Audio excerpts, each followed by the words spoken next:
Chinese fishing vessel, walang habas na nangingisda sa exclusive economic zone ng Pilipinas. Hindi ito sa Bao de Masinloc, kundi sa Philippine Sea pa sa kabilang bahagi ng West Philippine Sea. Nakakahiya ang Pilipinas ano? Bakit?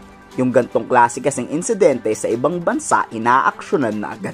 Tulad sa Argentina, pinalubog ng Argentinian Coast Guard ang Chinese fishing vessel na pumasok sa kanilang EEZ. Pag daw kasi pinayagan mo ng isang beses, kinabukasan 100 na yung barko ng China.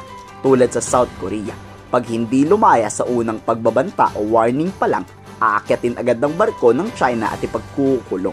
Sa Pilipinas, kinumpirma na nga ng Philippine Navy na mayroong barko ng China nang nangingisda. Anong ginawa? Pinadadalhan lang ng Philippine Coast Guard ship. Minonitor kung illegal ba ang ginagawa. Napag-alamang nangingisda lang, ayon hinayaan at binalaan lang. Sabay sabing wala naman daw dapat ikabahala dahil hindi naman to Chinese Maritime Militia. Sobrang nakakahiya, di ba? This is not alarming. It's not only the Chinese fishing boats that we monitor.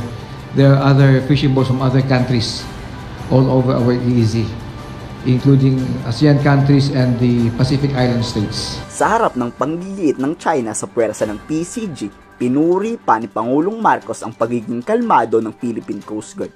Tama lang raw na ipakita ng Coast Guard ang tunay nitong tungkulin, ang magpahupa ng tensyon, hindi magpaapoy ng baga.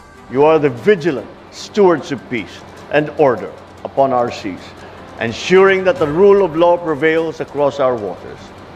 In the face of tension, it is your calm resolve that prevents disputes from turning into conflicts, demonstrating to the world that embracing dialogue and cooperation is the true essence of strength.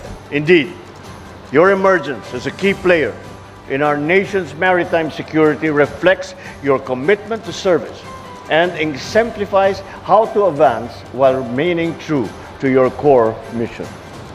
You protect our maritime borders, standing resolute in the face of those who would exploit our resources or threaten our way of life.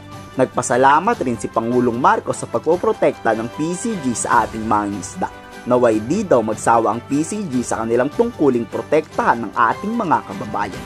Next year, nakatakdang i-deliver sa Philippine Coast Guard ang 10 barko nito. 5 dyan ay singlalaki ng BRP Teresa Magbanwa.